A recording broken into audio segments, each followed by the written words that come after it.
Country delight buffalo milk ని మా family వాళ్ళకి ఎప్పటి నుండో వాడుతున్నాను. ఈ పాల ఫస్ట్ యూజ్ నుండి నాకు దీనిపైన చాలా నమ్మకం వచ్చింది. Choose Country Delight and live better. ఇటు 5 రోజులుగా రాష్ట్రంలో సీఎం చంద్రబాబు లేరు, అలానే 13 రోజులుగా రాష్ట్రంలో మంత్రి నారా లోకేష్ సైతం లేరు. దీంతో ఇప్పుడు ఈ పర్యటన ఓ మిస్టీరియస్ పర్యటనగానే మారింది. అసలు వాళ్ళు ఎక్కడికి వెళ్లారు, ఎందుకు వెళ్లారు అని దానిపై అధికార విపక్ష పార్టీల మధ్య డైలాగ్ వార్స్ జరుగుతున్నాయి. పర్సనల్ పర్యటన అని అంటోంది టీడీపీ. ప్రజానేతగా ఉన్నప్పుడు ఇంత సీక్రెసీ ఎందుకు అనేది విపక్షం యొక్క కౌంటర్స్. ఎస్, దీని గురించి మాట్లాడదాం. సార్, జనరలీ మనం చూస్తున్నాము ఇటు సీఎం లేరు, at the same time Nara Lokesh సైతం లేరు, అండ్ డిప్యూటీ సీఎం కూడా ఆన్ అండ్ ఆఫ్ గానే మనకు కనిపిస్తూ ఉంటారు. సో ఒక పర్సనల్ పర్యటన అంటూ కూడా ప్రతిపక్ష నేతలకు వీళ్ళు సమాధానం చెప్పడాన్ని ఎలా చూడాలంటారు? ఈ సీక్రెసీని మెయింటైన్ చేయొచ్చా, మీరేమంటారు? అసలు నాకు అర్థం కాదు ఎందుకు ఈ సీక్రసీ అంటాను. అసలు సీక్రసీ సాధ్యమా? ఇప్పుడు ఎందుకంటే ఒక ఫారిన్ కంట్రీకి వెళ్ళాలంటే ఒక వీసా ఉంటుంది, మీకు పాస్పోర్ట్లో రికార్డ్ అవుతుంది, వాళ్ళు ఏమి ముసుగులు వేసుకొని పోరు. ప్రత్యేక విమానంలో పోయినా ఆ విమానం ఎయిర్పోర్ట్లోకి వెళ్ళి ఎయిర్పోర్ట్లో ల్యాండ్ అయిందని రికార్డు ఉంటుంది. సో ఇదంతా ఏమీ సీక్రెట్గా ఉండే క్వశ్చనే లేదు. అంటే ప్రజల దృష్టికి రాకుండా చేయొచ్చేమో, కానీ దే కెనాట్ గో సీక్రెట్లీ. సమాచారం లేకుండా మాయమయ్యే అవకాశమే లేదు. సో కానీ మరి సమాచారాన్ని బయటికి రివీల్ చేయలేదు అన్నది పాయింట్ తప్ప సమాచారం లేకుండా మాయం కాదు. ఎందుకు రివీల్ చేయలేదు ఇప్పటికీ ఎవరికి అర్థం కాదు. దీన్ని పెద్ద ఎత్తున మీరు అన్నట్లు వైఎస్ఆర్ కాంగ్రెస్ ఇష్యూ చేస్తోంది. సాక్షిలోనైతే డిబేట్ల మీద డిబేట్లు నడుపుతున్నారు. ఇందులో మిస్టరీ ఏమున్నది? ఈవెన్ ప్రజా జీవితంలో ఉన్న వాళ్ళే కాదు, ఎవరైనా కూడా, మేము నాలాంటి ప్రైవేట్ వ్యక్తులు బయటకు వెళ్ళినా కూడా చెప్పేళ్ళచ్చు ఏముంది. నేను ఈ మధ్య 1.5 month లేను, ఇండియాలో లేను, మీకు సెప్టెంబర్ ఎండింగ్ నుంచి నవంబర్ 9th వరకు లేను. ఏంది అమెరికాలో ఉన్నాను, పర్సనల్ విజిటే అది. నేనేమీ అధికారిక హోదాలో లేను, అధికారిక విజిట్ కాదు. మంచి హాయిగా బాధాప్తా చెప్పి నేను అమెరికాలోకి వెళ్తున్నాను, ఇప్పుడు డలాస్లో దిగుతున్నాను, ఇక్కడ హాస్టల్లో ఉంటున్నాను అని అక్కడ కూడా కొన్ని ప్రోగ్రాంలో పాల్గొన్నాను. డలాస్లో గ్రీట్ అండ్ మీట్లో పాల్గొన్నాను, హాస్టల్లో గ్రీట్ అండ్ మీట్లో పాల్గొన్నాను. సో ఇదంతా ఎవ్రీథింగ్ వాజ్ ఓపెన్. టీవీలో అక్కడ నుంచే టీవీలో మాట్లాడాను. సీక్రెసీ ఏముంది?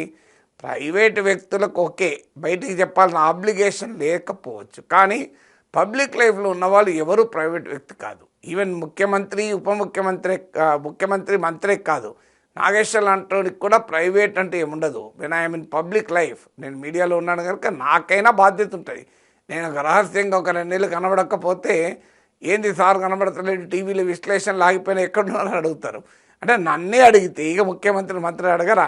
అందువల్ల అది సహజమైన కన్సర్న్. ఎందుకంటే చీఫ్ మినిస్టరు ఒక కీలకమైన మంత్రి, అన్డిక్లేర్డ్ నెంబర్ 2, ఒక డిప్యూటీ చీఫ్ మినిస్టరు మరి అనుకుంటే నెంబర్ 2 అనుకుంటే నెంబర్ 3 అనుకుందాం, లేకపోయినా అన్డిక్లేర్డ్ నెంబర్ 2 లోకేష్. అలాంటిది మరి ఎక్కడికి అది కూడా 10 రోజులు 13 రోజులు ఎందుకు సీక్రెట్గా ఉంచాలో తెలియదు.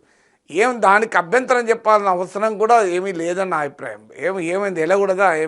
ముఖ్యమంత్రికి మంత్రులకు పర్సనల్ లైఫ్ ఉండదా? సో వాళ్ళు వ్యక్తులే, మనలాంటి వాళ్ళే కదా, వాళ్ళకు కూడా లైఫ్లో కాస్త విరామం ఉండాలి, వర్క్ లైఫ్ బ్యాలెన్స్ ఉండాలి. ఫ్యామిలీతో వెళ్ళాలనుకున్నారు కావచ్చు, వెళ్ళారు కావచ్చు, దాన్ని కూడా ఇష్యూ చేయాల్సిన అవసరం లేదు, కానీ మిస్టరీగా ఉంచాల్సిన అవసరం అంతకంటే లేదు. ప్రెసెంట్ ఇటు వైసీపీ వాళ్ళు చెప్తుంది ఒకటి, పాలనాపరంగా ఎలా సాగిస్తారు ఇట్లా సీక్రెసీ మెయింటైన్ చేస్తే అంటూ. సో పాలనాపరంగా ఎటువంటి ఇబ్బందులు ఇటు టీడీపీ ఫేస్ చేసే అవకాశం ఉందనుకోవాలంటే ఇబ్బందులు ఉంటాయా, ఉండవా, మీరేమంటారు? మీ విశ్లేషణ ఏంటి? సో మన దేశంలో పాలనా వ్యవస్థ ముఖ్యమంత్రి ప్రతిరోజు పాలించరు. మన దేశంలో పర్మనెంట్ ఎగ్జిక్యూటివ్, పొలిటికల్ ఎగ్జిక్యూటివ్ అని ఉంటారు. ముఖ్యమంత్రి, మంత్రులు పొలిటికల్ ఎగ్జిక్యూటివ్ మాత్రమే, వాళ్ళ ప్రధానమైన పాలసీ డెసిషన్స్ తీసుకుంటారు. సో డే టు డే ఎగ్జిక్యూటివ్కు పర్మనెంట్ ఎగ్జిక్యూటివ్ అధికార వ్యవస్థ ఉంటుంది. సో అధికార వ్యవస్థ లా అండ్ ఆర్డర్ ఉందనుకో, డీజీపీ ఉంటాడు. సో అడ్మినిస్ట్రేషన్కు చీఫ్ సెక్రటరీ ఉంటాడు, కింద ప్రిన్సిపల్ సెక్రటరీస్ ఉంటారు. సో ముఖ్యమంత్రి అన్ని పనులు చేయరు కదా. సో ముఖ్యమంత్రి లార్జర్ పాలసీ డెసిషన్ తీసుకుంటారు. అయినా మీకు నాకు తెలియకపోవచ్చు చంద్రబాబు నాయుడు ఎక్కడున్నాడు, లోకేష్ ఎక్కడున్నాడని. సో చీఫ్ సెక్రటరీకి తెలియదా, డీజీపీకి తెలియదా? వాళ్ళకి తెలిసే ఉంటుంది కదా. అవసరం వస్తే ఏదైనా పొలిటికల్ గైడెన్స్ కావాలి ఒక పరిణామం పైన అనుకుంటే they will always call them. అంటే దీనిపైన బహుశా అనవసరం రాద్ధాంతం ఎందుకు అనుకొని బయటికి చెప్పకపోయిందా మనకు తెలియదు. కానీ ఏమవుతుందంటే ఈ ఇన్ఫర్మేషన్ ఏజ్లో మీరు రివీల్ చేయకపోతే ఎక్కువ అనుమానాలకు ఎక్కువ వివాదాలకు కారణమైతే ఇప్పుడు మిస్టరీ అని మాట్లాడుకుంటున్నారు. దానికన్నా ఓపెన్గా చెప్పి ఇంకో పలానా ప్లేస్లో ఉన్నామని, బహుశా ఏదైనా ప్రైవేట్ విజిట్ అంటే కాస్త విరామానికో విశ్రాంతికో విహారానికో వెళ్ళి ఉంటే, చూడండి ముఖ్యమంత్రి పని వదిలేసి ముఖ్యమంత్రి బాధ్యతలు విహారానికి పోయారు, చేస్తారా, ఏమైనా దూరంగా ఉంచారా అని.